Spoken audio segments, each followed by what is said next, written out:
সেদিন এক রিলেটিভের বাসায় বেড়াতে গেলাম, যেয়ে দেখি সে ডাইনিং টেবিলের উপরে একটা ছোট্ট অ্যাকোরিয়াম রেখে দিয়েছেন। বিষয়টা আমার খুবই ভালো লাগলো, কিন্তু বিপত্তি ঘটলো যখন ওই টেবিলে বসে আমি খাওয়া শুরু করলাম। কি বলবো, মাছের যে কয়টা আইটেম ছিল প্রতিবারই মুখে দিচ্ছি আর আড়ে আড়ে অ্যাকোরিয়ামের দিকে তাকাচ্ছি। কেমন যেন একটা লাগছিল, মনে হচ্ছিল ওই মাছটাকেই আমি খাচ্ছি। সবকিছু থেকে কেমন একটা আষ্টে আষ্টে গন্ধ লাগছিল। জানি অনেকেই বলবেন এটা আমার মনের ভুল। হ্যাঁ, অবশ্যই এটা আমার মনের ভুল। এ ব্যাপারে আমি অবশ্যই দোষী। তখন আমার আবেগ কাজ করছিল, বিবেক একেবারেই ঘুমিয়েছিল। কেন আমি শুধু শুধু নিজেকে নির্দোষ দাবি করব?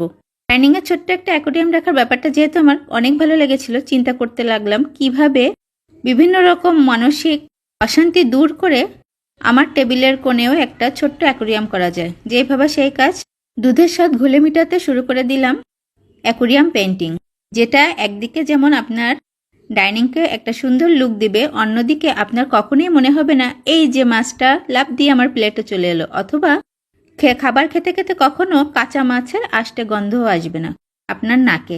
আপনি নদীর সাদা পানির, আবার কখনো চাইলে এই সমুদ্রের নীল পানির চমৎকার ভিউ নিজে এবং অন্যকে সাথে নিয়ে উপভোগ করতে পারবেন। এদিকে নিজের আইডিয়া দেখে নিজেই লুবাবার মতো খুশিতে কেঁদে দিলাম।